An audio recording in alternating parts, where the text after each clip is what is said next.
போன திருப்பி பிஜேபியில இருக்கிறப்ப காவி ஓட போட்டிருந்தாரு. இப்ப திமுக கிட்ட வந்தோடனே கருப்பு ட்ரெஸ் போட்டுட்டு இருப்பாரா? உங்களுக்கு வந்து என்னத்த போடுவாரு? சிவப்பு மஞ்சள் போடுவோம். ஆக மொத்தம் அவர் வந்து பொதுமறையா பார்க்க மாட்டீங்க. சாயத்தை பூசி யாருன்னா ஒரு அடையாளமா நீங்க வச்சிருவீங்க. பிஜேபி காரங்க தான் அப்படி பண்றாங்கன்னா நீங்களும் அதே மாதிரி சாயத்தை பூசுறீங்க அவர் மேல. அப்ப முத வெள்ளை போட்டிருந்தாரு, வள்ளலார் கட்சியில இருந்தாரு. ஏன் அவர் பொதுமரங்க? நான் பொதுமர தான் இப்படி கேவலப்படுத்தணுமா? உங்களுக்கு ஆதரவா பேசிட்டா அவர் வந்து ஒண்ணுமே கிடையாது. இப்போ நான் உங்களுக்கு எதிர்த்து ஒரு குரல் சொன்னா இது மாதிரி வந்து இது அவரு என்ன பண்ணிடுவீங்க? திமுக அப்படின்னு கூத்திடுவீங்க.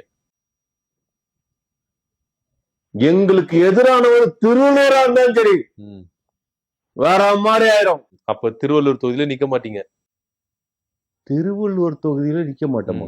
திருவள்ளூரே எதிரியானா அவரை வேற மாதிரி ஆயிடுனா அப்ப திருவள்ளூர் தொகுதியில நிக்க மாட்டீங்களான்னு கேக்குறேன். ஹலோ, நான் வாசுகி புருஷன் திருவள்ளூர் சொல்றேன். அவர் எங்க சார் இப்ப இருக்கிறாரு? உங்களுக்கு தெரியுமா தெரியாதா? இருக்கிறவங்களை பத்தி எதிர்த்துங்கன்னா இல்லாதவங்களை பத்தி எல்லாம் எதிர்க்கிறீங்க. என்ன சார் உங்களுடைய இது புரியவே இல்லை சார். இல்லாதவங்களை போய் எதிர்த்து என்ன சார் பண்ண போறீங்க?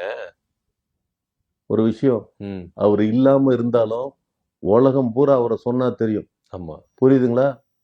எத்தனை லாங்குவேஜ்ல அந்த புத்தகத்தை மொழிபெயர்த்துக்காங்க தெரியுமா? பைபிளுக்கு அடுத்தபடியா திருக்குறளை தான் அதிகமா மொழிபெயர்த்துக்கதா சொல்றானுங்க. ஆமா, உண்மை. அப்ப அப்படி இருக்கிறவரை நாங்க எப்படி நேசிச்சோம். ஆனா அந்த ஆளு வந்து எங்களுக்கும் சாதகமா பேசிருக்கான், உங்களுக்கும் சாதகமா பேசிருக்கான். அந்த ஆளு வந்து எல்லாருக்கும் சாதகமா பேசுறான். அவரு பேசல, உங்க தலைவர் அந்த குரலை இப்படி திரிச்சு பேசியிருக்கிறார். அதுக்கு நான் பதிலடி கொடுக்கறதுமா நான் இப்படி பேசினேன்.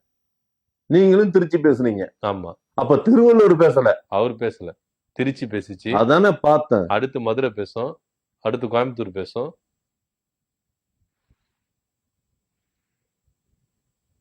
இல்ல திருச்சி பேசணும்னீங்களா, அதனால சொன்னேன். மதுரை, கோயம்புத்தூர் இதெல்லாம் பேசும்.